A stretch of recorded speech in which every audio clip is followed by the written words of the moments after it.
Não sei onde vocês estão, mas aqui em Tangará da Serra tá chovendo bastante, então corre risco de talvez cair o sinal de internet ou eletricidade, que está uma chuva bem forte aqui, pelo menos onde eu moro, no bairro que eu moro.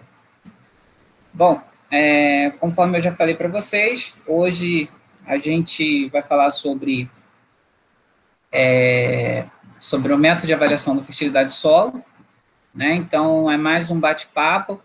Eu sempre deixo bem claro, né, que essas aulas em sala de aula, elas rendem muito mais do que uma videoaula, né, porque eu gosto sempre de manter esse contato com vocês, né, para saber onde que vocês estão tendo dúvida. Eu gosto sempre de ter esse contato, né, porque eu sempre costumo dizer que em sala de aula, assim, o professor, na realidade, ele não vai dar aula, né, ele troca informação com os acadêmicos, e muitos de vocês têm uma bagagem grande e acrescenta aí muito nas aulas, beleza?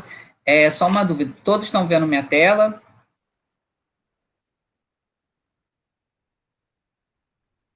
Estão ouvindo? Alto e claro. Beleza, estão vendo a tela, né? Só depois eu tenho que dar uma arrumada aqui, porque nós estamos no semestre 2024, ok? Bom, o método de avaliação da fertilidade do solo, de forma bem resumida, são todas aquelas ferramentas que a gente vai utilizar para avaliar o nível de fertilidade de um determinado solo, de uma determinada área, tá? Então, todas aquelas ferramentas que a gente precisa para utilizar, a gente vai falar não vamos falar todas, mas a gente vai comentar as principais, tá? Já adiantando para vocês, a gente tem duas metodologias principais, ou dois métodos principais para fazer essa avaliação da fertilidade do solo, tá? São dois métodos, os métodos baseados no estado nutricional das plantas e o método baseado na análise química de terra, tá? Então, esses são os dois grandes grupos, de forma bem resumida. Método baseado no estado nutricional das plantas. A planta vai dar a resposta para a gente vai observar as plantas, e essas plantas que vão dar indicativos, tá? Então, eu posso montar um trabalho de experimentação, né? Eu posso pegar uma determinada variedade, uma determinada cultura, uma determinada planta, e cultivar naquela área e ver como que vai ser o desenvolvimento. Se eu tenho um baixo desenvolvimento, significa que a fertilidade daquele solo, ela precisa ser melhorada, tá? Seja através do corretivo de acidez, alumínio trocável, seja através da adubação. Então, a planta vai mostrar para mim. Eu posso nem montar um experimento, mas eu posso chegar numa determinada área e observar o desenvolvimento dessas plantas, ou até mesmo observar a presença de algumas espécies que são indicadoras, né, são indicativos de determinado nível de fertilidade. Existem algumas áreas que por exemplo, você chega num local e aí observa que as plantas estão com folha amarelada, observa que tem manchas arroxeadas, tem clorose internerval. Então, algumas características que as plantas vão demonstrar para a gente, algumas características, né, dessas plantas que a gente já sabe como que é o desenvolvimento, como que seria a coloração, como que seria o tamanho de uma planta se desenvolvendo num solo com a fertilidade boa. Então, a gente vai utilizar essas metodologias, a gente vai observar a planta e, a partir dessa observação, que a gente vai dizer qual é o problema de fertilidade, se tem algum problema de fertilidade, tá? Uma coisa que não é muito boa, porque não é um método tão preciso. Precisão em que sentido? Imagina vocês, eu chego numa lavoura e vejo que está faltando... a planta está com problema de nitrogênio. Fui lá e identifiquei, nossa, aqui é um problema de nitrogênio. Fazendo essa avaliação, eu não consigo dizer o quanto de nitrogênio eu vou ter que aplicar para corrigir esse baixo teor de nitrogênio. Não sei se vocês entenderam. Então, assim, é um método que eu identifico um problema, ele seria um método qualitativo e não um método quantitativo. Tá ok? Algum desses métodos, como, por exemplo, a análise visual, ela requer de quem está fazendo essa análise uma prática muito grande. Então, tem que ter experiência.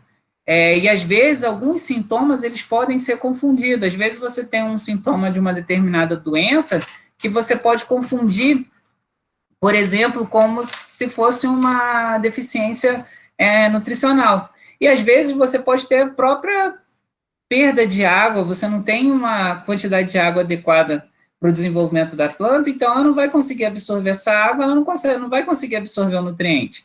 Então, essas metodologias, elas são mais utilizadas, assim, para qualificar, é uma forma qualitativa, ela não vai quantificar, tá ok? Mas isso a gente vai discutir um pouco mais para frente. E a que é mais utilizada, né, a mais precisa, eu diria para vocês, que seria o método mais, o correto, né, de se fazer, o mais utilizado, o que tem a maior precisão, tem um baixo custo, seria o quê?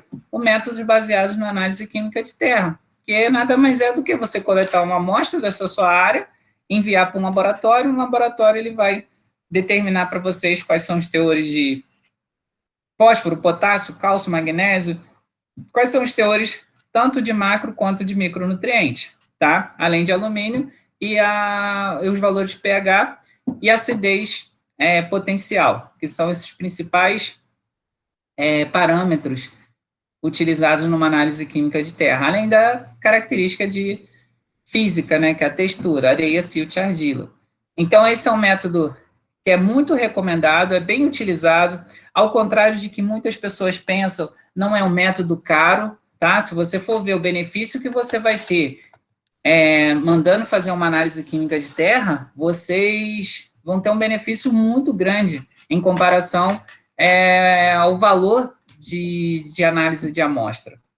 Tá ok? Então, fazendo depois dessa breve introdução, essa breve explicação, vamos lá dar continuidade à nossa aula, iniciar na realidade, né?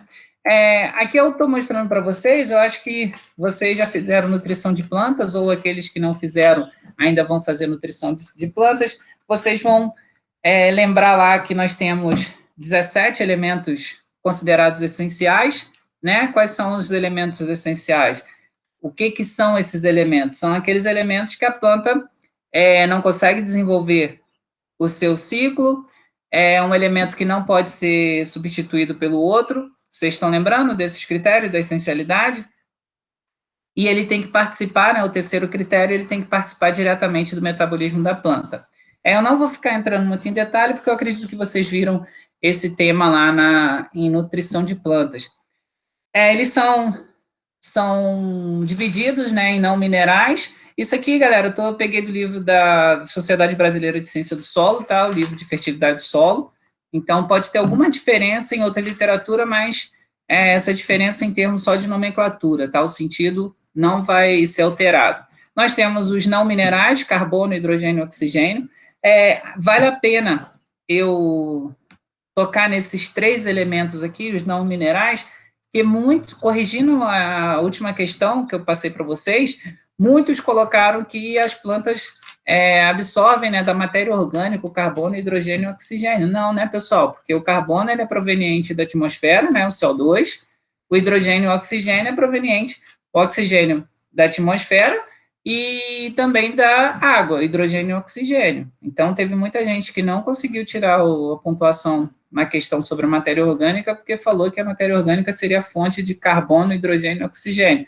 Carbono, fonte de carbono para o solo, tá? A planta não absorve esse carbono presente na matéria orgânica. O carbono que a planta vai absorver é através lá da fotossíntese, né? O seu carbono proveniente do CO2.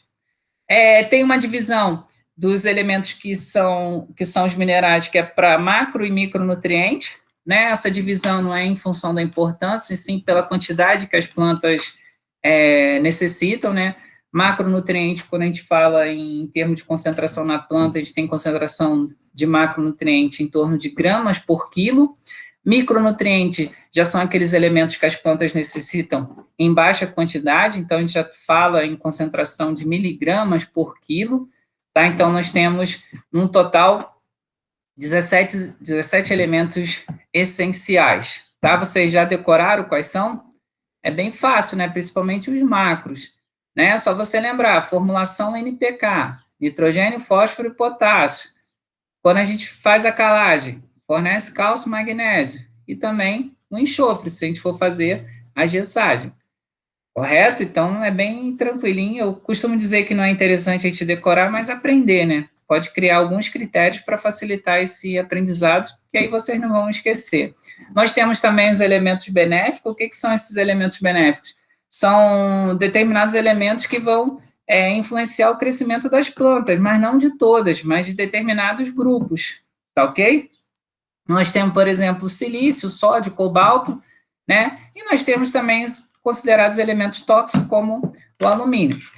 Lembrando, dependendo da concentração do micronutriente, se vocês forem observar, eles podem se tornar tóxicos, tá? Determinada concentração, ele passa a ter problema de fitotoxidez, tá? Por isso que é importante a relação aqui aos micronutrientes, né? Dependendo da quantidade, se você disponibilizar demais os teores de micronutrientes disponíveis para as plantas, vocês podem ter problema de toxidez. Lembrando, alguns desses micronutrientes aqui, eles são considerados metais pesados, podem trazer problema tanto para o desenvolvimento das plantas, como também problemas de toxicidade para os mamíferos, né? Se alimentar a partir desses vegetais com altas concentrações desses elementos.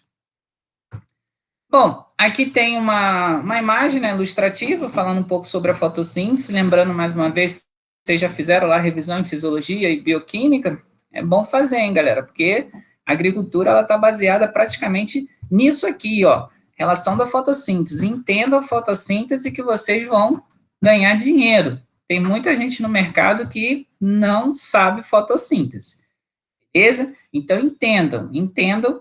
Inclusive, em entrevista de emprego, tem muitos...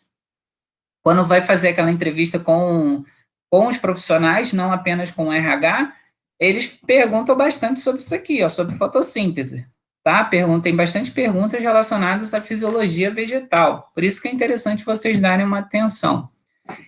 Aqui são todos os elementos, símbolo, a porcentagem, né? A última aula, quando eu falei para vocês do nitrogênio, olha só, o nitrogênio como um elemento que tem a maior concentração nas plantas, né, em torno ali de 1,5% da matéria seca das plantas é representada pelo nitrogênio. Aqui a gente vê os micronutrientes, olha a concentração bem abaixo, tá ok? Então, e como que é essa relação?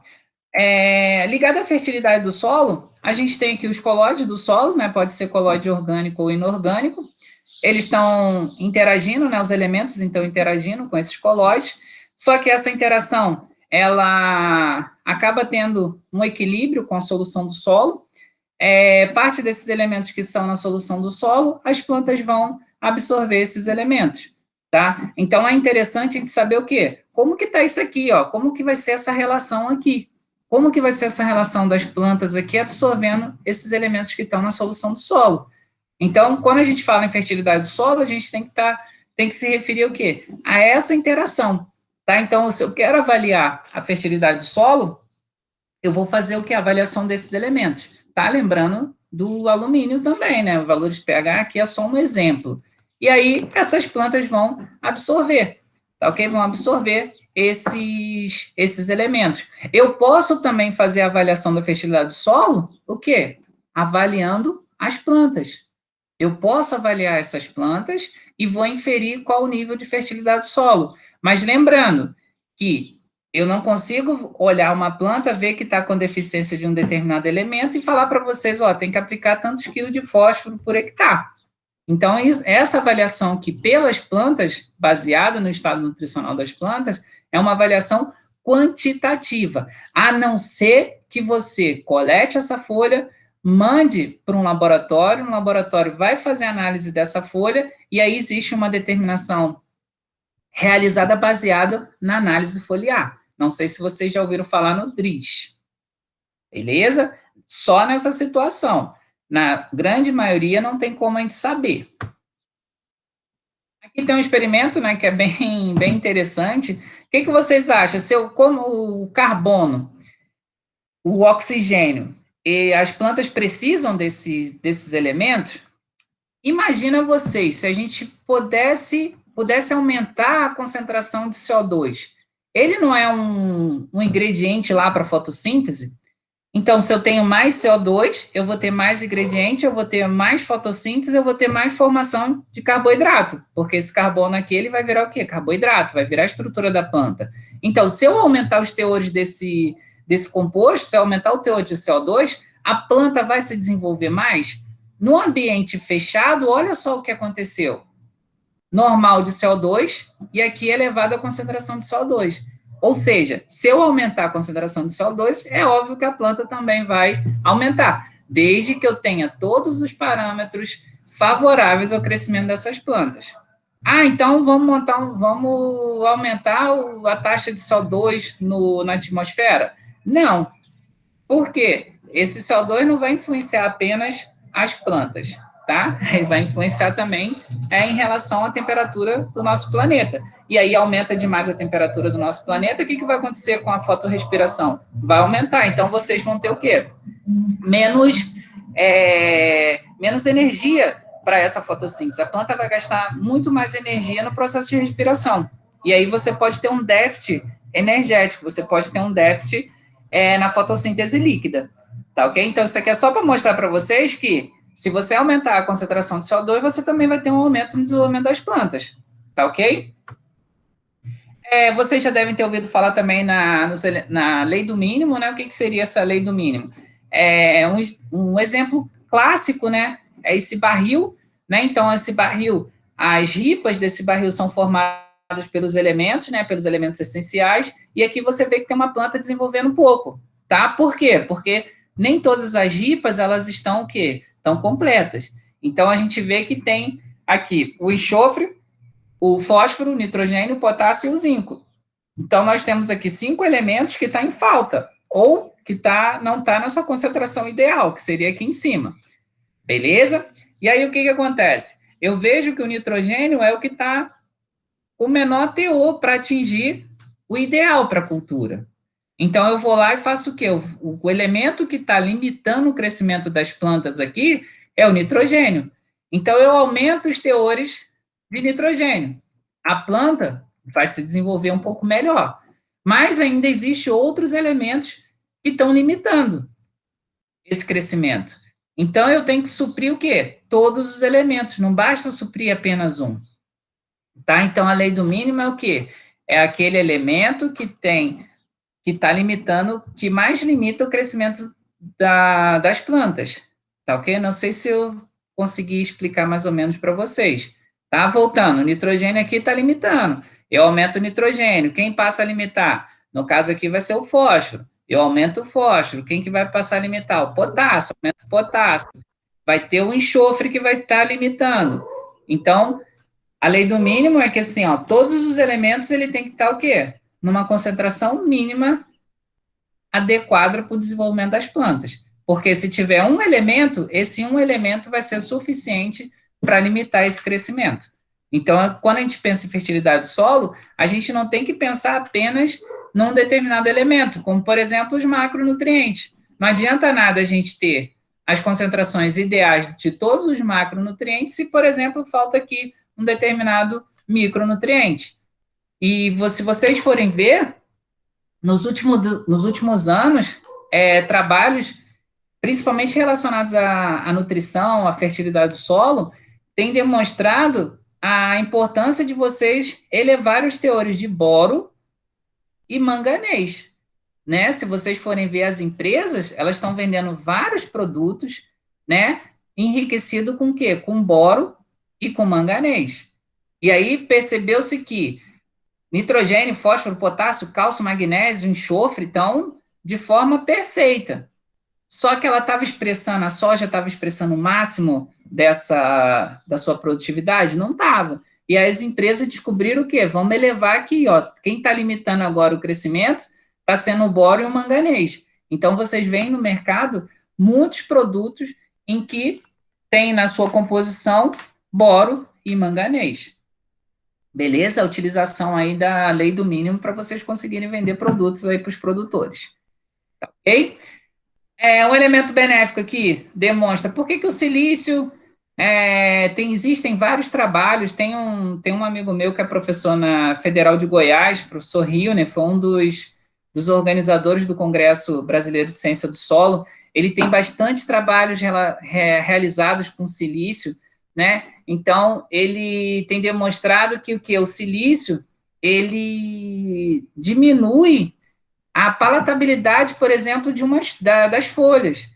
Então, imagina, o silício é um dos integrantes lá das argilas. Imagina você comer uma folha com aquela textura mais dura, uma textura não tão palatável.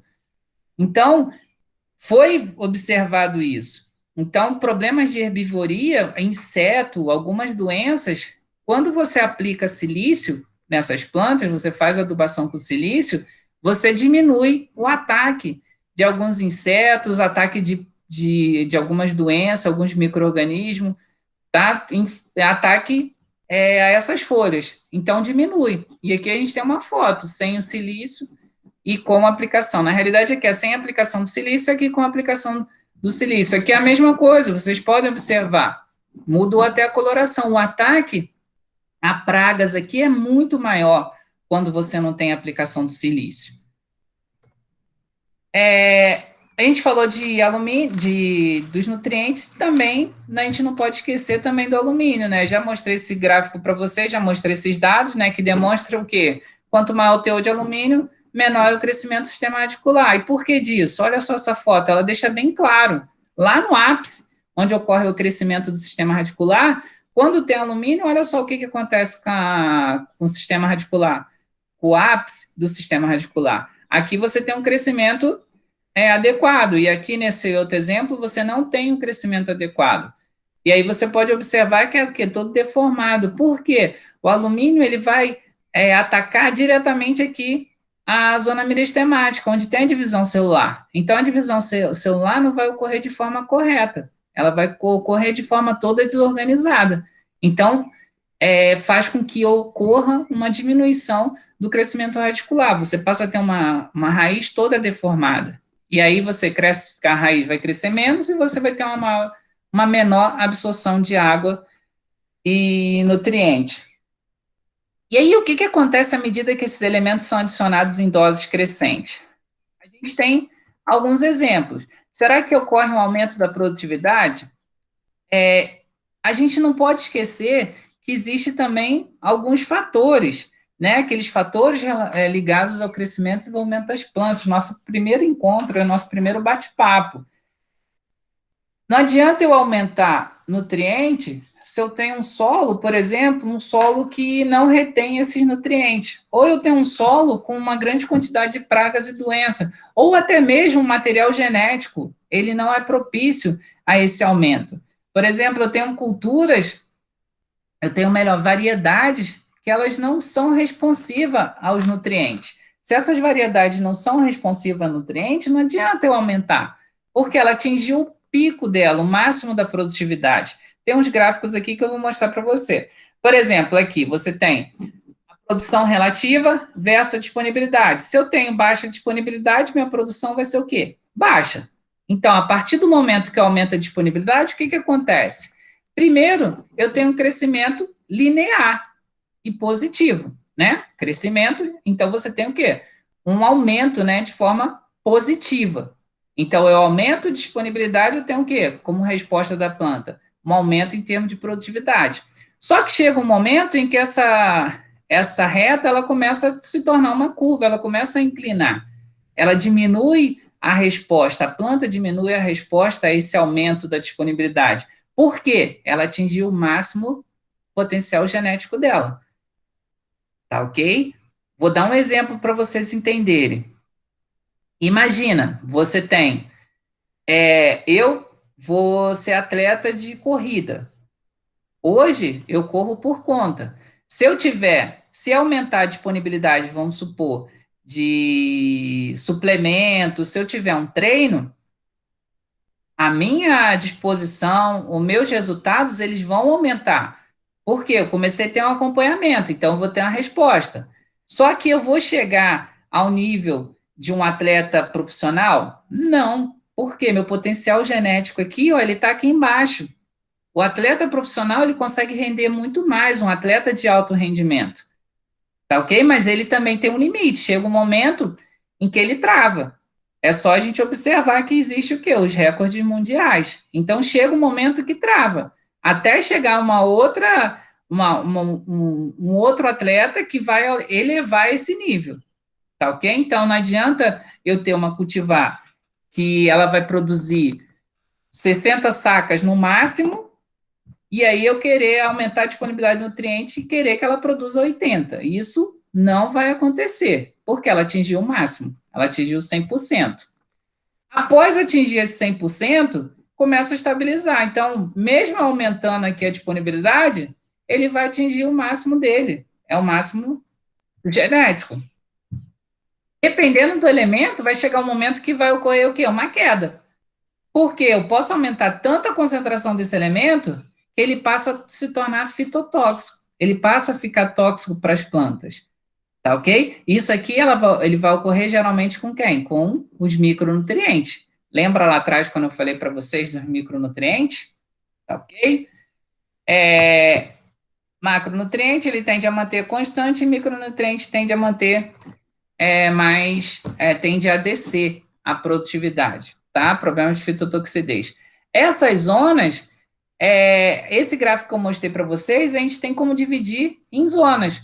Por exemplo, eu tenho uma zona aqui onde eu tenho a resposta linear e positiva aqui das plantas, em termos de produtividade, eu posso dizer que eu estou numa zona de deficiência. Então, apliquei o nutriente, aumentei a disponibilidade do nutriente, a planta me deu a resposta, aumentei mais, ela me produziu mais, aumentei mais, ela produziu mais, significa que a zona de fertilidade daquele solo, ele está numa zona de deficiência, tá ok? Mais para frente eu vou falar para vocês que essa deficiência ela é subdividida, tá? Eu tenho uma deficiência visível e uma deficiência oculta. Nessa faixa em que eu aumento a disponibilidade de nutriente e a planta não me dá uma resposta, eu tenho como consumo adequado. Então, está na zona adequada ali para aquela planta se desenvolver, tá? O que é interessante é eu atingir a zona adequada e a partir do momento que eu atingir a zona adequada, eu começar o quê? A fazer a manutenção dessa zona adequada. Muitos de vocês já devem ter ouvido falar em adubação de correção e adubação de manutenção. O que seria adubação de correção? O nível de fertilidade do meu solo está baixo, eu tenho que corrigir, eu tenho que aumentar, porque senão eu vou ter problema de deficiência.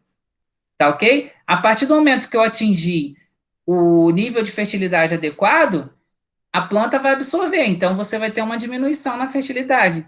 Para que não ocorra essa diminuição, você tem que manter sempre o quê? Constante aqui a disponibilidade de nutrientes na faixa adequada. E aí você vai fazer a adubação de correção.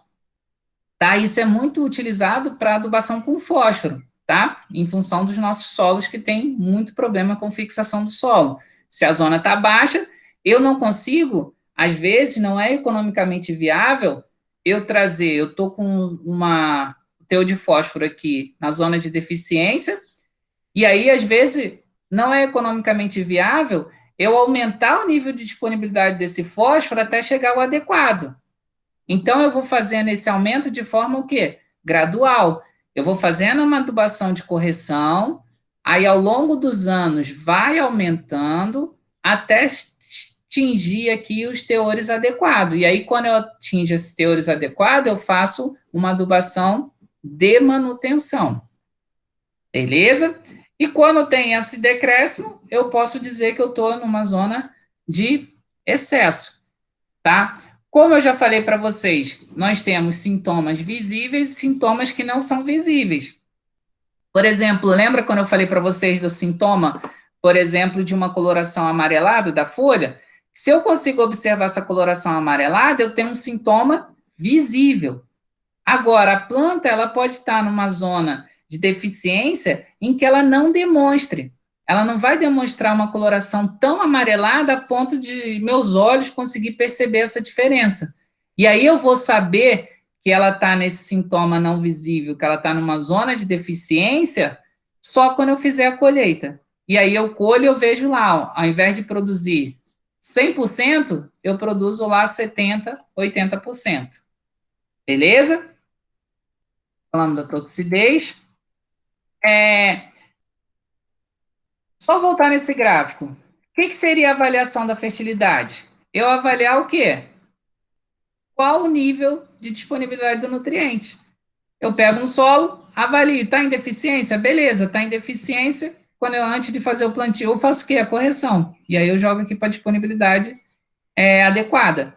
Então, eu vou ter o máximo da produtividade da minha cultura. Beleza? Se eu tenho um problema de toxidez, vamos supor o alumínio a gente sabe que ele já começa a curva dele aqui, ó. Eu vou aumentando o teor de alumínio, vai chegando um ponto em que não tem problema, atingir o 0,3 eu começo a ter problema. Começa a ter problema, e aí eu tenho que fazer o quê? A correção, para diminuir essa toxidez do alumínio. Beleza? Então, a avaliação da fertilidade do solo é justamente para vocês saberem em que ponto a área de vocês se encontra nesse gráfico. Tá? Então, vocês também devem guardar esse gráfico aqui. Eu acredito que todos já tenham isso de cabeça. Tá?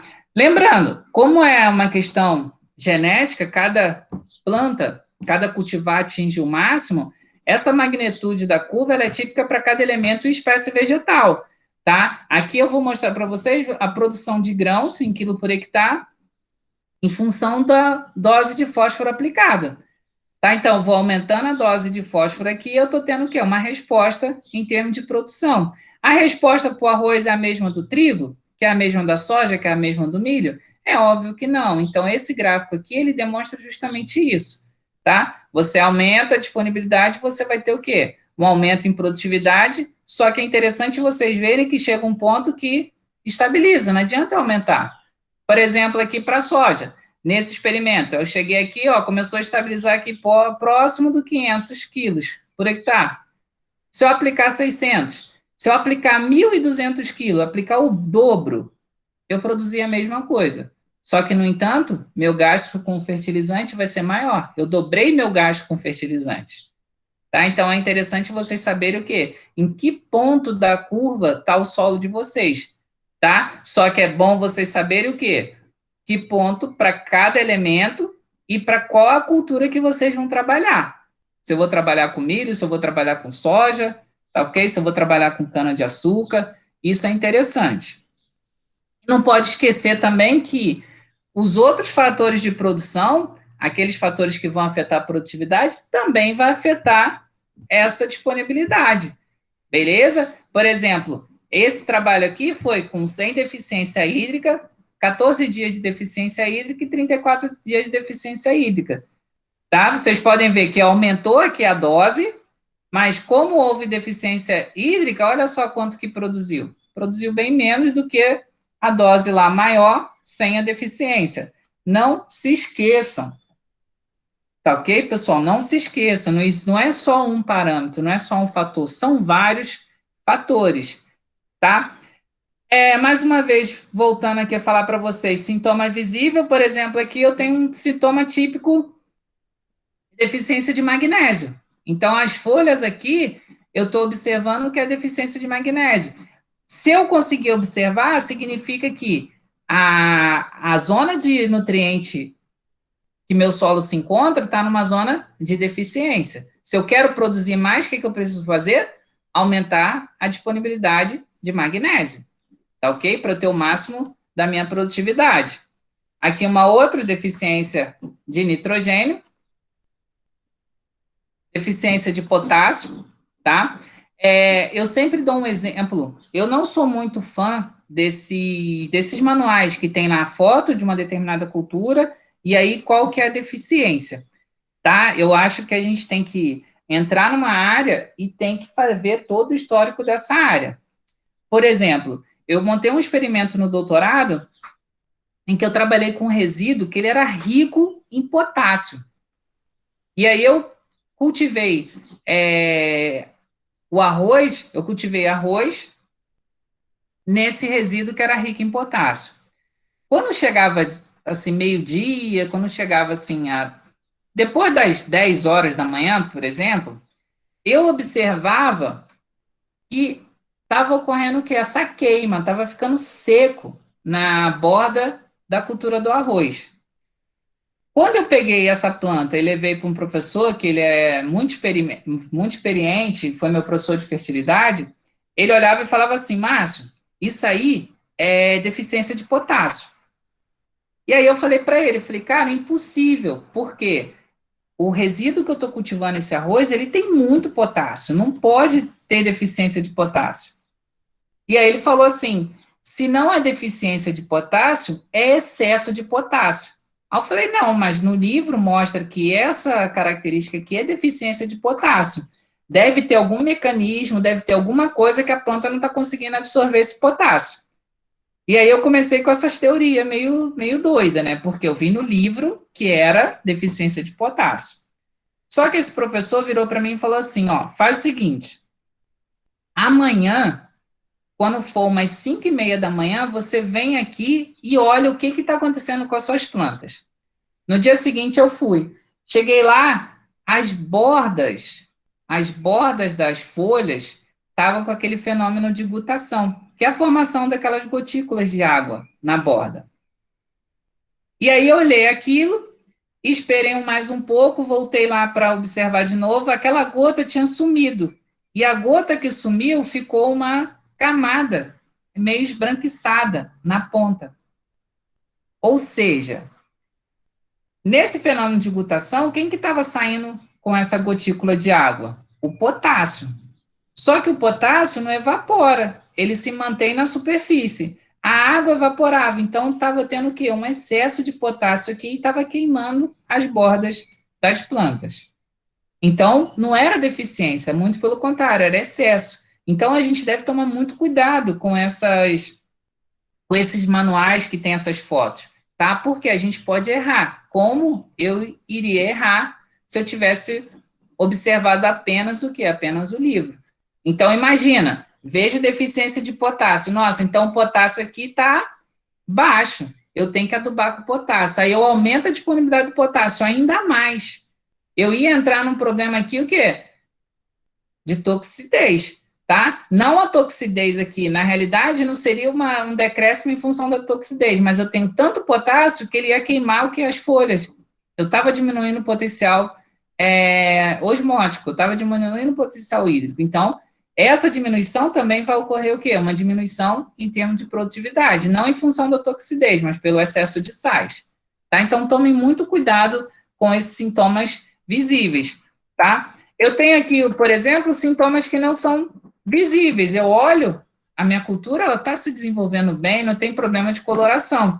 Só que quando eu vou colher, eu vejo lá que minha produtividade foi baixa. Eu não consegui observar, tá? Isso é muito comum acontecer em grande parte dos solos cultivados, tá? Então, a gente olha o cultivo, vê que está desenvolvendo bem, só que quando a gente vai colher, a gente vê que está o quê? Produzindo pouco. Por quê? Algum elemento ali, ou ele está em excesso, ou ele está em deficiência, tá? Lembrando que nós temos 17 elementos essenciais. O que a gente se preocupa mais? Nitrogênio, fósforo, potássio, cálcio, magnésio, alumínio. Então, dos 17, a gente tem uma visão maior em quem?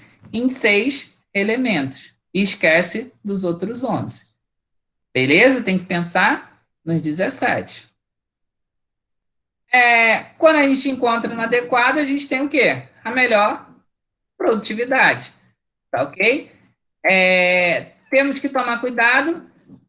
Se a gente estiver aqui na borda, tá ok? Se a gente estiver muito próximo da borda, é como se a gente estivesse no precipício. Quanto mais perto da borda, maior é o que? A chance de vocês caírem. Então, a gente deve sempre que tomar cuidado aqui com essa borda, porque, tá aqui na zona adequada, mas na próxima safra ele pode estar aqui embaixo. A gente tem que tomar cuidado com essa borda. E tem que tomar também cuidado com o consumo de luxo, porque ele está em excesso, tá? Na realidade, quando a gente está no consumo de luxo, a gente está disponibilizando muito mais nutrientes do que a planta precisa.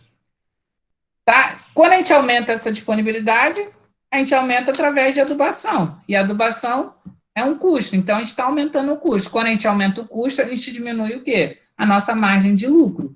Tá? Então a gente tem que tomar bastante cuidado também com esse consumo de luxo. Além disso, sabe que dependendo de alguns elementos, vocês podem ter distúrbio fisiológico, né? As plantas podem ter esse distúrbio fisiológico, e alguns elementos, como por exemplo o nitrogênio, quando tem um excesso de nitrogênio nas plantas, ele fica mais suscetível, aquelas plantas ficam mais suscetíveis a ataque de pragas e doenças, tá? Então, ela tem um excesso ali de nitrogênio, pode ocasionar nesse maior ataque de pragas e doenças. Oxidez para micronutriente, né? Tem uma menor produtividade. E aqui fala em sintoma não específico, mas tem muitos elementos que já se sabe. Mas, como eu falei para vocês do potássio, confunde muito, tá ok? Confunde muito essa sintomatologia. Até porque, às vezes, o sintoma ele pode evoluir muito rápido. E aí, durante essa evolução, alguma parte daquele sintoma a gente não conseguiu detectar. Tá? Esse gráfico aqui, mais uma vez, para mostrar para vocês, aumenta a disponibilidade de nutrientes, você tem uma resposta aqui em termos de produtividade. Aqui é um trabalho com torta de mamona, né? Foi aumentando a disponibilidade de dose de torta de mamona, foi aumentando a produtividade. Ok, outro trabalho aqui com a torta de mamona. E aí, para que serve o método de avaliação da fertilidade do solo? Ele serve justamente para o quê? Para saber onde que nós estamos na curva. Vocês viram a importância da curva? Então, se eu chego e observo que eu estou nessa área aqui, eu tenho que o quê? Aumentar a disponibilidade. De que forma que eu vou aumentar a disponibilidade? Adubando. Então, o método de avaliação de fertilidade do solo, ele serve justamente para saber em que ponto da curva eu estou. Se eu estiver nesse ponto aqui, ó, às vezes eu aplico uma pequena quantidade só para quê? Só para suprir o que a planta vai retirar. Então, eu mantenho o solo aqui no nível adequado de disponibilidade de nutrientes, tá? Lembra da adubação de manutenção. Então, eu faço aqui o quê? Só uma manutenção.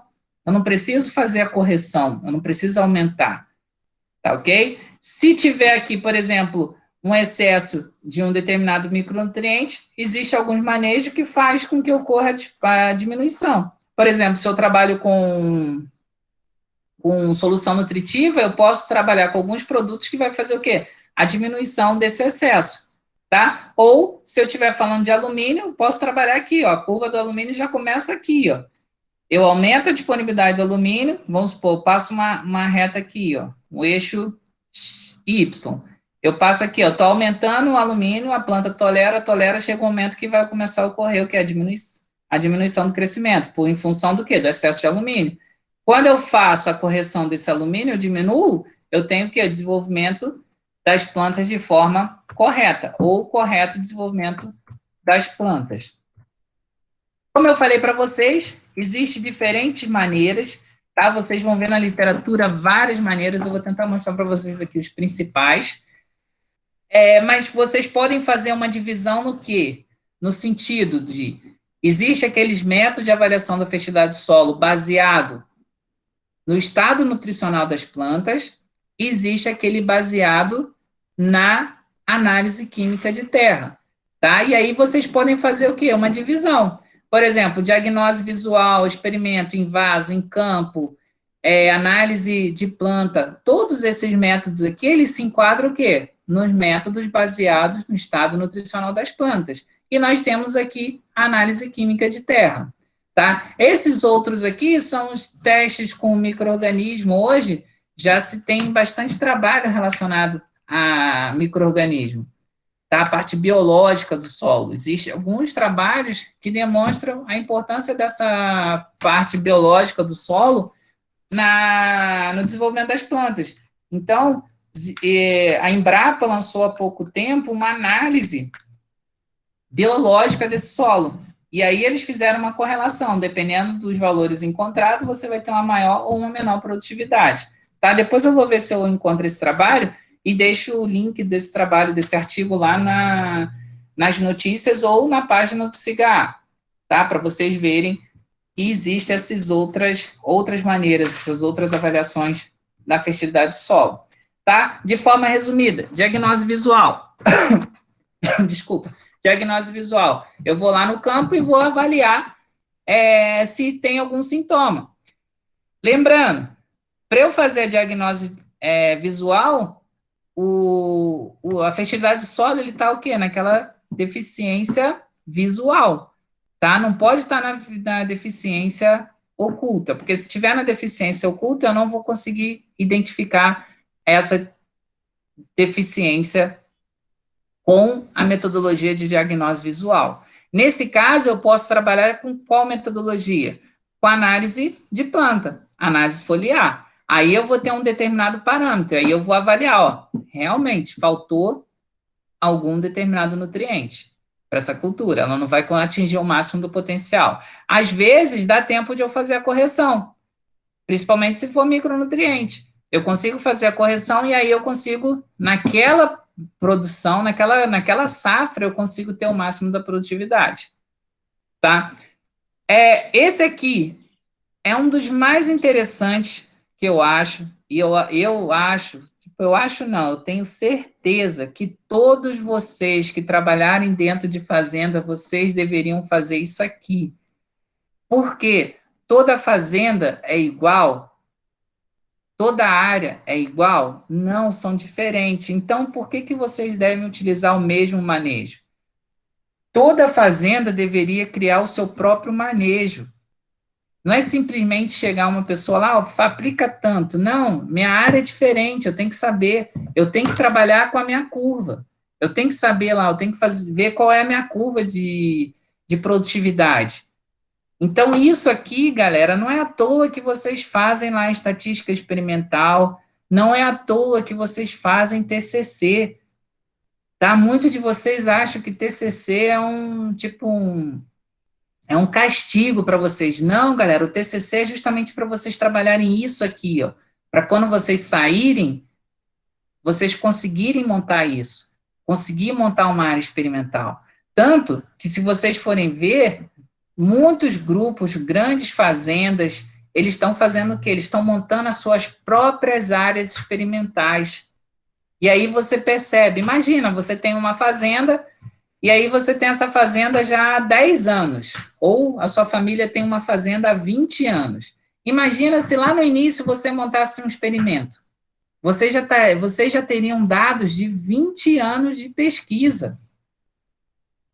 Beleza?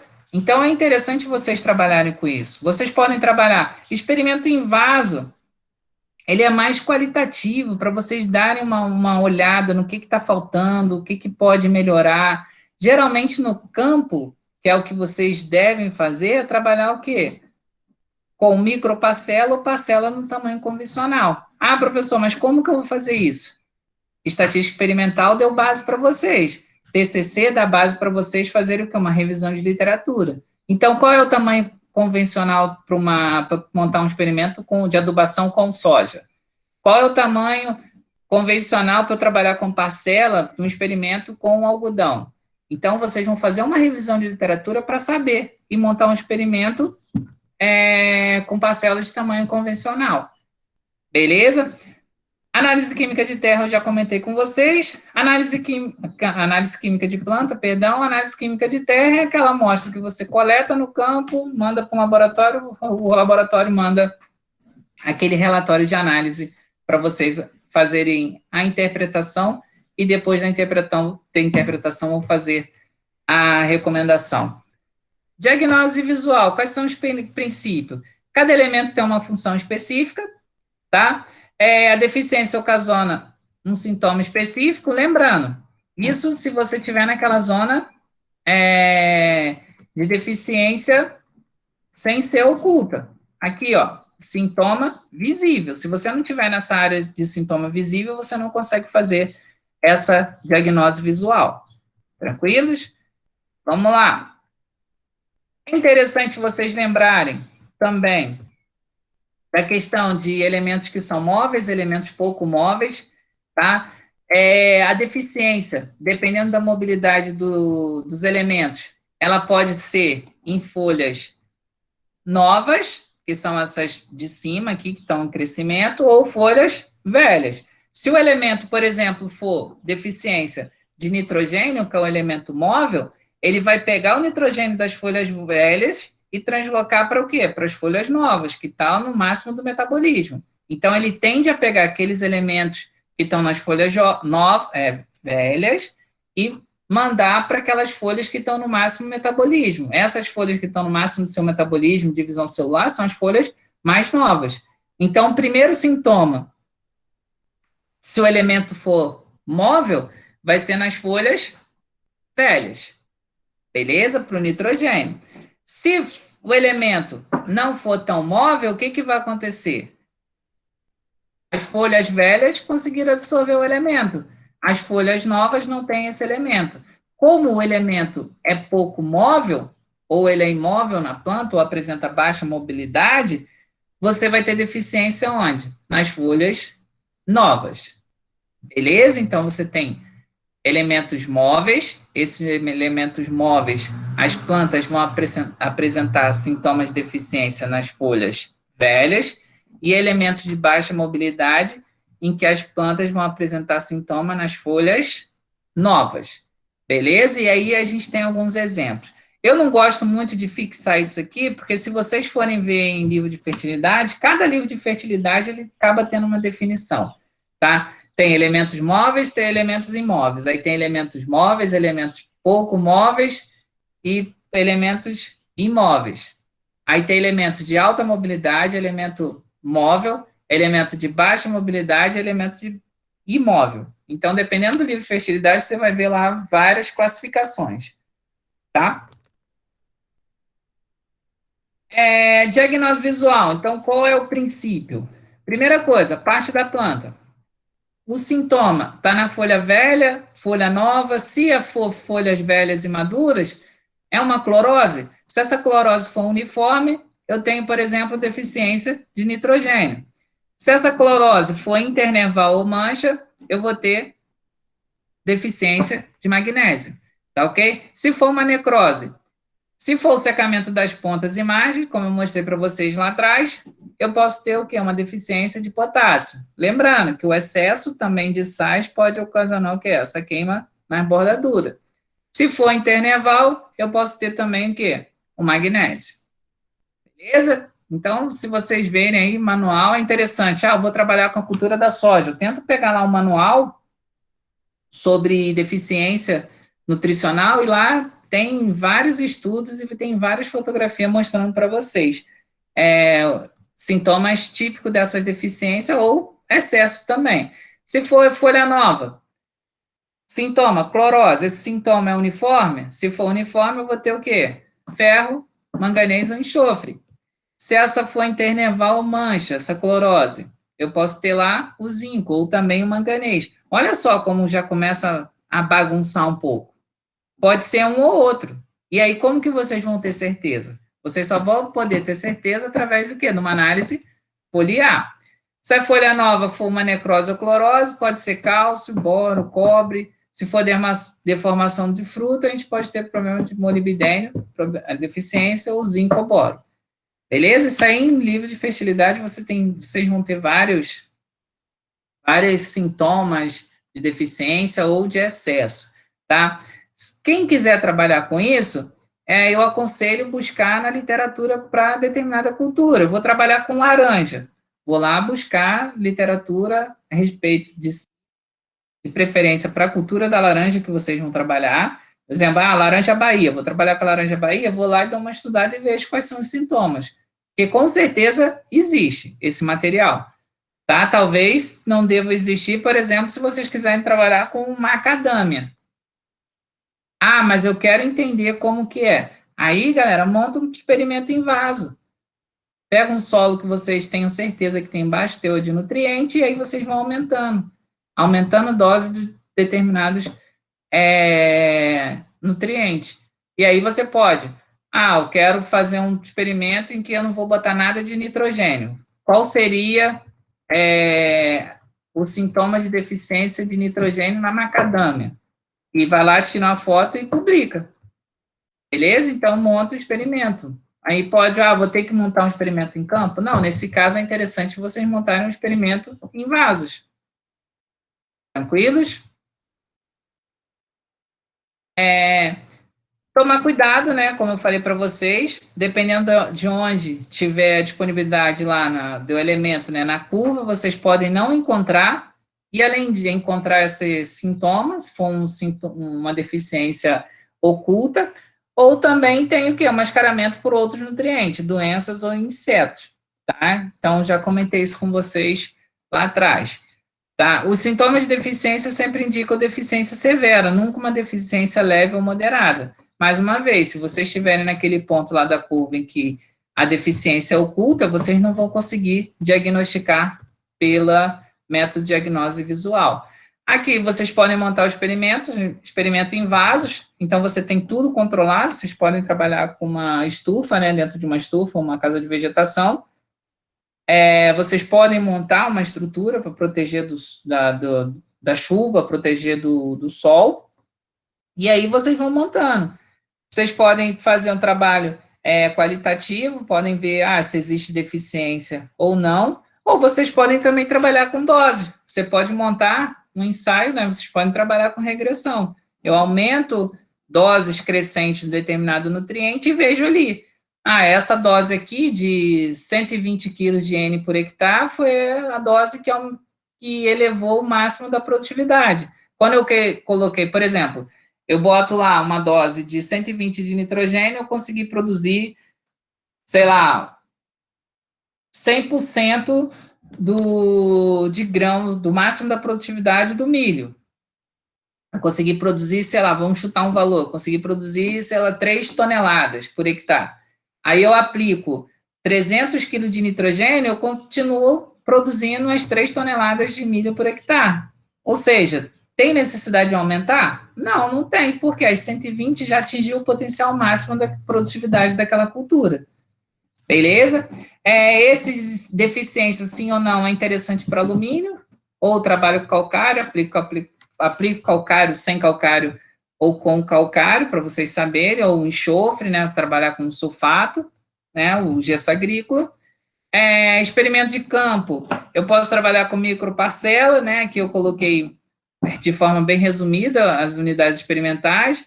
Eu posso trabalhar com parcelas maiores, tá? E aí eu nunca posso esquecer o quê? Eu posso esquecer do meu controle. Qual é a dose do elemento, qual o elemento que eu estou aplicando as doses, a combinação entre eles, tá? Isso aqui eu posso extrapolar meus dados desde que eu tenha o máximo do meu controle. Só que no campo é difícil você ter todo o controle. Lembra daquela aula que eu mostrei para vocês? Você tem dentro uma cultivar que produz, sei lá, os 100%, quando você monta o experimento, ela acaba produzindo 80%, quando você joga para o campo, na forma experimental, ela cai, sei lá, para 70%, e quando você joga para o campo lá, o agricultor, a produtividade cai lá para 40% ou 50%. Por quê? Você não consegue ter todos os controles, todas as variáveis controladas, ok? Aqui a foto do experimento, né, o pessoal montando. Aqui, foi um experimento com cana. Esse professor aqui, esse senhor aqui foi meu professor de fertilidade do solo, professor Eduardo Lima. Aqui, a gente vê um monte de aluno montando o experimento. Aqui, assim, hoje em dia, pede para o responsável pela fazenda, ele vai lá e monta esse experimento para vocês. Uma passada de máquina já consegue, dependendo da quantidade de linhas, você consegue já fazer todo o plantio. Tá ok? Toda adubação, pulverização. Então, esse trabalho aqui no braço, hoje em dia, é muito mais difícil, a não ser que você esteja trabalhando em universidade, né? Já que as universidades não têm toda aquela estrutura que, às vezes, uma fazenda tem. Então, vou montar um trabalho numa fazenda, converso lá com o gerente, converso com o dono, ver se não dá para ele me auxiliar com toda essa estrutura. Então, não precisa fazer esse trabalho todo aqui, capinar, isso aí não precisa nada disso. Vai depender de como que vocês vão trabalhar. Quando a gente trabalha, vamos supor, em experimento no campo, eu quero saber qual é a eficiência na adubação, eu quero saber quanto de nitrogênio, quanto de fósforo, de potássio, quantidade de calcário que eu vou aplicar para fazer uma curva de recomendação desses elementos. Quando eu faço isso, eu não posso fazer um trabalho apenas aqui, ó, apenas nessa área. Tá? Eu monto aqui todas as parcelas, eu tenho que montar esse experimento aqui, tenho que montar numa outra área, em várias regiões, tá? Se eu quero fazer a curva de calibração de nitrogênio para a cultura do milho aqui no estado do Mato Grosso. Não adianta eu fazer só em Tangará, porque eu estou numa única área. As condições aqui de Tangará são diferentes de outras regiões. Então, se eu quero fazer isso, eu tenho que fazer vários pontos pelo estado inteiro. A partir desses pontos, eu vou interligando e aí eu vou achar, então, a minha recomendação. Tá? Então, é interessante vocês fazerem o quê? Em vários pontos. Porque se você fizer só em Tangará da Serra, essa curva só vai valer para Tangará da Serra, não vai valer para todo o estado do Mato Grosso. Beleza? Análise química da planta. Essa análise aqui é um pouco mais cara, só que ela você vai fazer depois que a planta desenvolveu, então muitas das vezes pode ser que não dê tempo de vocês fazerem a correção, tá ok? Eu recomendo, toda vez que vocês cultivarem, coletarem amostras aleatórias nos talhões de vocês e mandarem para fazer essa análise. Por quê? Para saber se o manejo de vocês está sendo de forma correta. Tá? Então, eu fiz o manejo manejo de fertilidade da minha área, coloquei minha planta. Num determinado momento, eu vou lá, coleto parte dessas plantas, né, parte das folhas, mando para o laboratório e vejo, ó, meu manejo está de forma correta, vou continuar manejando dessa mesma maneira. Tá ok? Porque você consegue achar, através do teor foliar, outras zonas. Zonas de deficiência, valores críticos, zona de consumo de luxo, zona superior. Eu vou mostrar para vocês que fica mais fácil esses dados. Por exemplo, qualquer parte da planta que eu vou analisar? Não. Existe para cada cultura uma determinada parte da planta que vocês vão analisar. Geralmente são as folhas, né? Análise foliar. Em qualquer idade, qualquer folha que eu vou coletar? Não. Todas as culturas, elas têm um manual em que vai demonstrar para vocês. Terceira folha a partir do ápice. Quarta folha a partir do, sei lá, do sistema radicular. Então, toda cultura, ela vai ter uma folha específica para vocês coletarem. Não é chegar lá, pegar na mão, assim, um monte de folha e mandar para o laboratório. Porque senão vocês não vão conseguir controlar. Beleza? Vocês não vão ter o controle dos resultados de vocês. Tá? Não preciso usar toda a planta, então eu vou usar apenas o quê? Geralmente eu uso as folhas. Por exemplo, aqui eu tenho uma área que é uma folha, né? As folhas de macieira, e aí eu tenho as zonas aqui. Porque eu vou coletar aquela folha, e aí eu vou mandar para um laboratório. O laboratório vai me mandar um resultado. A partir dos resultados, eu vou ter o quê? Referências. Eu vou ter a referência, vamos supor, para macieira. Então, na macieira, já se sabe que teores menores que 17 gramas por quilo de nitrogênio, eu tenho uma zona de insuficiência. Tá ok? Eu tenho uma zona de insuficiência. Entre 17 e 19,9, abaixo do normal. Entre 20 e 25, normal. De 25 a 30, acima do normal. E acima de 30 tem um excesso. Então, eu vou usar esses parâmetros aqui para saber se meu cultivo lá, eu tenho a macieira, na determinado período, na determinada idade, eu vou lá, coleto, tá ok? Coleto essa folha, vi quais são as folhas e qual o período que eu devo colher para enviar para o laboratório, enviei. E aí eu vejo lá, ó, deu, por exemplo, 27. 27 tá mais ou menos aqui, ó, tá acima do normal. Ou seja, tá acima do que necessariamente a planta precisa. Então, tem necessidade de eu aplicar nitrogênio? Naquele momento, não. Ou se, por exemplo, está aqui, ó, em 18. 18 está aqui abaixo do normal. Se estiver abaixo do normal, eu preciso fazer a suplementação de nitrogênio, porque senão eu vou produzir menos. Porque o nitrogênio vai estar vai estar na disponibilidade em que tem menos do que a planta precisa. Lembra da lei do mínimo? Então, nossa barrinha lá para o nitrogênio vai estar lá embaixo. Eu preciso consertar aquela ripa, eu preciso consertar aquela barra. Então, eu tenho que elevar o nitrogênio para o normal. Tá ok? Essa recomendação existe o DRIS. A partir da análise foliar, o quanto que você deve aplicar de um determinado elemento por hectare. Tá? Existe o sistema DRIS. Aqui nós temos Para o milho, né, a folha anexa à espiga, olha só, para o milho já tem que ser a folha anexa à espiga para coletar, para enviar. Aí vocês têm aqui todos os elementos, né? Você tem os elementos e tem as faixas. Faixa de deficiência, se é baixo, adequado, alto ou toxicidade. Tá? A partir de quanto que já começa a ter problema de toxicidade para as plantas. E vocês têm esses valores de referência. Tá? Por exemplo, quando eu dei para vocês lá o trabalho, se vocês forem falar do milho, olhei a folha, olhei e vi que estava com deficiência de nitrogênio no milho. Por quê? Porque ele estava apresentando a coloração amarelada. Como que você vai ter certeza que aquele milho ali, ele teve problema de deficiência de nitrogênio? Vocês vão pegar a folha, anexa a espiga, e enviar para o laboratório. Lá no laboratório, eles vão dizer para vocês, vai mandar o resultado vai vir, ó, nessa folha que você me mandou, essa planta, ela tinha concentração na folha anexa à espiga de nitrogênio em torno de, sei lá, 12 gramas por quilo. Quando eu vejo que tem 12 gramas de nitrogênio por quilo de massa seca, eu vejo que está o quê? Na faixa de deficiência. Aí eu consigo comprovar que realmente estava com deficiência de nitrogênio aquela cultura do milho. Beleza? E isso aqui, ó, vocês têm vários livros de fertilidade, tem aqueles manuais técnicos da Embrapa. A Embrapa produz bastante manual técnico que tem todas essas zonas aqui, essas faixas de nutriente nas folhas, no solo, quanto que é deficiente para as plantas. Você tem todas essas informações, tá? Busquem sempre o quê? As referências. Mais uma aqui, que mostra para o café, para o citros, milho, soja, os elementos e quais são os níveis.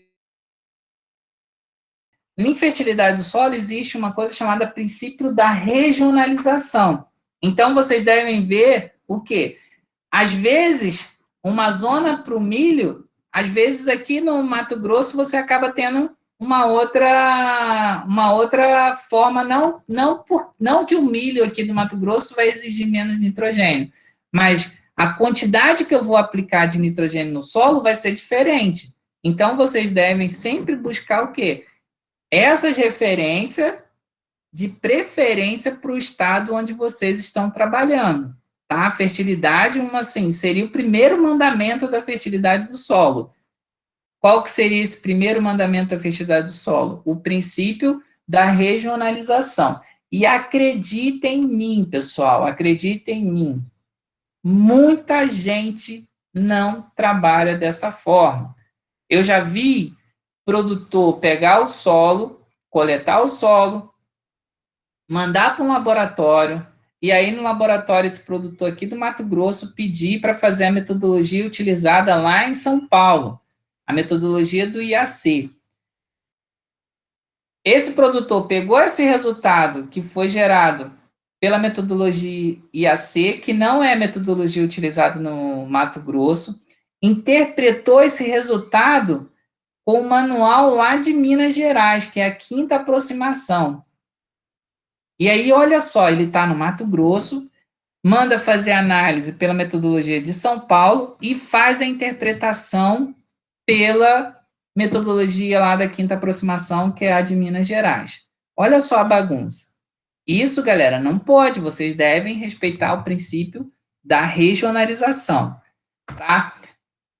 Falando em princípio da regionalização, a análise química de terra é a mais, que eu diria para vocês que ela tem uma precisão de 100%? Óbvio que não. Não existe essa precisão de 100%, mas ela é a mais precisa, tá? Ela tem também como benefício que você vai fazer essa análise antes da implementação das plantas. Então, antes do plantio, você já coletou, mandou para o laboratório. O laboratório mandou o resultado para você. Então, quando você fizer o plantio, você já fez as correções. Então, você não vai ter o problema, tá? Ou, pelo menos, você vai antecipar os possíveis problemas ali no plantio, tá? Existe a correlação entre a quantidade do elemento extraído, revelado pela análise do solo, e a produtividade. Então, foram feitos vários trabalhos. Se eu extrair tanto de nitrogênio não é feita análise de solo, mas se eu extrair tanto de fósforo do solo. Eu sei que essa quantidade que eu extraí aqui, a planta vai conseguir produzir apenas 20% do que ela poderia produzir. Então, existe essa correlação. Já foram feitos trabalhos de pesquisa, já foram feitos ensaios em que demonstraram essa correlação. Por isso que é de extrema importância o princípio da regionalização. Tá? Aqui no Mato Grosso, a gente utiliza a metodologia da Embrapa. No entanto, existem grupos de pesquisas que estão fazendo muito trabalho relacionados à análise de solo e produtividade das culturas. Tá? Só tomem cuidado. Não adianta eu fazer um trabalho aqui para Tangará da Serra e querer mandar para todo o estado do Mato Grosso. Não, se eu quero fazer uma interpretação, uma curva de calibração de um determinado nutriente para o estado do Mato Grosso, eu tenho que trabalhar em vários pontos, em várias regiões do estado. Ah, mas se eu não quiser, eu não consigo ir, se, por exemplo, está em Tangará, ir para Barra do Garça e ir para Alta Floresta. Eu não consigo fazer isso, mas eu posso trabalhar com parceria. Eu posso ter parceiros que montem um trabalho lá, eu monto aqui, e o outro vai montar, por exemplo, lá em Sinop. Eu posso trabalhar com parceria, não necessariamente eu preciso ser eu não precisa ser eu fazer todos esses trabalhos. Eu posso trabalhar com parceria, que é o que acontece em muitas instituições. Beleza? Mas se vai fazer para o Estado, tem que fazer o quê? Em vários pontos do Estado. Quais são as etapas da análise química de terra? A primeira etapa é o quê? Você tem que ter o solo. Então, como que você vai obter? Através da amostragem de solo. E como que é feita essa amostragem? Essa amostragem, existe equipamentos, tá? Existem equipamentos específicos para fazer essa amostragem. Muitas das vezes a gente trabalha com trado. Dependendo do tamanho da área, vocês vão utilizar motocicleta, vocês vão trabalhar com quadriciclos, dependendo do tamanho da área, você vai exigir de vocês diferentes ferramentas. O que vocês têm que tomar cuidado? Essa amostragem, ela tem que ser feita de maneira a minimizar os erros. Então, você não pode ter grandes erros, porque se você tiver um erro na amostragem, a sua análise vai ser errada, e a sua interpretação e recomendação vai ser errada. Então, vocês devem ter muito cuidado aqui com a amostragem. Tá? Naquele material que eu mandei para vocês, um material que é o Manual de Adubação para o Estado do Rio, vocês lá têm todos os princípios de amostragem. Então, vale a pena vocês darem uma lida, tá? Qualquer livro de fertilidade tem. Professor, mas você mandou para a gente um manual de adubação e calagem para o Estado do Rio de Janeiro, e você acabou de falar do princípio da regionalização. Muito bem essa observação. Lá eu estou mostrando para vocês o quê? Os princípios básicos. Vocês não vão pegar a recomendação desse material e jogar aqui para o Mato Grosso, tá ok? Mas, por exemplo, falar sobre a amostragem, como que é o preparo de amostra, quais são as extrações, como que são feitas as análises. Isso aí vocês podem utilizar essas informações sem problema nenhum. Tá? Eu passei isso para vocês, foi porque é o único que eu tenho em PDF. É óbvio, é o único que eu tenho em PDF que pode ser disponibilizado, tá? De forma gratuita. Inclusive, tem um link lá onde vocês podem baixar. Beleza? Depois que vocês fizerem a amostragem, tomando todos os cuidados, né? Com todos os critérios necessários para essa amostra ser significativa, vocês vão preparar essa amostra. Esse preparo da amostra que geralmente não é a gente que faz, e sim um laboratório, tá? Eu identifico a amostra e mando para o laboratório. Lá no laboratório, eles vão fazer o preparo da amostra. O que é o preparo?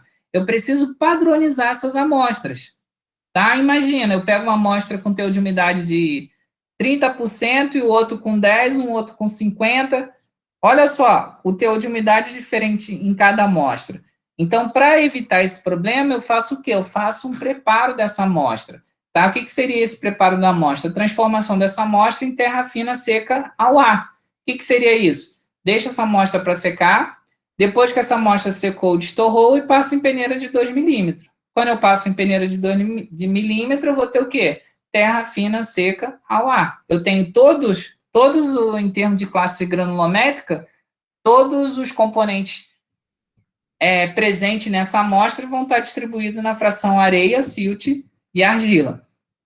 Depois, eles vão fazer a extração dos elementos, né, saber como que eu vou extrair esses elementos. Antes de quantificar, eu tenho que extrair esses elementos do solo. Isso aqui é de extrema importância, o princípio da regionalização. Vocês devem trabalhar com extratores que demonstraram a correlação entre a quantidade de elemento extraído e a produtividade, tá? Então, existem vários laboratórios pelo Brasil.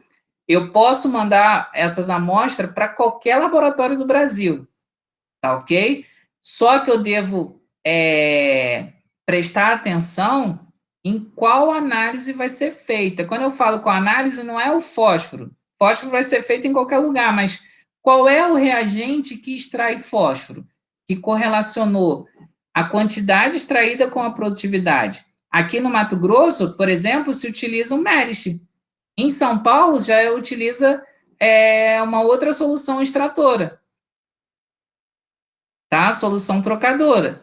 Não adianta a gente querer utilizar a de São Paulo aqui para o Mato Grosso, ou aqui do Mato Grosso para São Paulo. Eu posso mandar para o laboratório lá de São Paulo fazer essa análise? Posso, sem problema nenhum. Eu mando para eles. Só que aí eu devo deixar uma observação de que eu quero fósforo extraído com Melish, tá? E não extraído com resina, que é utilizado lá em São Paulo. A partir daí, eu vou ter o quê? A interpretação e a recomendação. Interpretação, eu tenho que ter o quê? Parâmetros, tá? Aí eu vou pegar os manuais existentes para a cultura e os elementos que eu devo aplicar no solo, quais são as quantidades. Então, eu vou interpretar em cima do quê? Em cima dos manuais de recomendação, tá? E a partir daí, eu vou fazer a avaliação, o quanto que eu devo recomendar, o quanto que eu vou aplicar para que eu consiga tirar, por exemplo, o fósforo que está numa zona de deficiência para ir para uma zona de consumo adequado. Tem que ter trabalhos demonstrando essa correlação, tá? Com a quantidade que tem. Por exemplo, aqui eu tenho fósforo em resina com a produção relativa. Quanto que retirou de fósforo e resina? Se eu tirar abaixo aqui, vamos supor, em torno de 10, eu vou ter uma baixa produtividade. Quando eu vou aumentando, vai aumentando a produtividade. Então, eu tenho que ter essa correlação, tá? Só que esses trabalhos, eles têm que ser realizados o quê? Para aquela determinada cultura, para aquele elemento e naquela região, tá? Então, o que a gente vê? Eu dei o exemplo para vocês aqui, por exemplo, o estado do Mato Grosso, que é muito grande. Então, imagina fazer experimento, montar curva de calibração para todos os elementos. Imagina a quantidade de trabalho, a quantidade de recursos que a gente precisa para poder fazer esse trabalho. E aí vocês sabem que hoje recurso dentro das universidades, principalmente universidade pública, está cada vez mais escasso. Tá ok? A gente precisa muito trabalho relacionado a micronutrientes, que a gente tem poucos trabalhos, por incrível que pareça, a gente tem poucos trabalhos. A gente tem muito trabalho para quê? Fósforo, potássio, cálcio, magnésio, tá? Para micronutrientes são poucos, tá? Muitos dos trabalhos que a gente tem publicado são trabalhos realizados pelas próprias empresas que vendem esses micronutrientes. Outros métodos, como eu já falei para vocês, métodos bioquímicos, né? A Embrapa lançou há pouco tempo atrás um dos métodos relacionados à parte biológica do solo. Atividades enzimáticas, também tem bastante trabalhos demonstrando que você pode avaliar a fertilidade do solo através de atividades enzimáticas, mas são trabalhos relativamente novos, tá? Estão ainda na fase de comprovação. Métodos microbiológicos, né? Um desses métodos foi lançado agora há pouco tempo pela Embrapa, mas o mais utilizado hoje, o que apresenta a maior correlação, que apresenta maior eficiência, não adianta, é a análise de solo. Tá ok? Aqui tem um quadro comparando todos os métodos, né? Como que é feita a observação, qual a cultura de interesse, se é implantado ou não, qual é o custo. Aqui a gente vê o custo zero, só tem para diagnose visual, então você olha, você não faz análise daquelas plantas. No entanto, esse custo zero é relativo, porque você precisa contratar um profissional que seja experiente. E esse profissional que é experiente, ele não vai cobrar zero de vocês. Então, esse custo zero aqui, ele é muito relativo, tá? Aqui tem o custo médio, né, de ensaio em vasos, microparcela, No parcelas convencionais, que é trabalho em campo, já tem um custo mais elevado, um custo mais alto. A análise foliar, relativamente, o custo médio. E a análise de solo, que muitos acham que o custo é alto, ele é considerado um custo baixo. E, além disso, você tem todos os pontos do intervalo da curva, e aí você tem o quê? A possibilidade de você fazer o plantio daquela cultura já com todas as correções realizadas para essa cultura, correção relacionadas à fertilidade do solo. Beleza? Tranquilo, galera? Sei que hoje a gente demorou um pouquinho mais de costume, tá? Eu vou tentar fazer uma... Eu tenho umas aulas sobre métodos de análise de solo. Eu vou disponibilizar para vocês lá no sistema, tá? No SIGA. Eu tenho aula também relacionada à amostragem de solo. Eu também vou disponibilizar essa aula lá no SIGA. Eu só não vou ter como fazer, por exemplo, um encontro só para a gente discutir isso. Mas eu vou deixar o material todo disponibilizado. Eu também vou ficar disponível para vocês tirarem dúvidas, tá? Eu costumo dar um curso aqui de análise de solo, mas os cursos que eu dei de análise de solo, eles são presenciais, mas assim que voltar às aulas, ou estou pensando em ver de forma remota, mas eu acho que de forma remota perde um pouco sentido, né, já que a gente não tem o laboratório, mas eu vou disponibilizar para vocês a próxima turma do curso de análise química de solo. Eu disponibilizo aí umas vagas para aqueles que se interessarem, tá? Só depois mostro, me falem quem que está interessado, que aí eu guardo o nome de vocês para quando eu disponibilizar esse curso, vocês fazerem a matrícula. Beleza? Alguma pergunta, alguma questão, alguma dúvida que ficou? Deixa eu só parar aqui a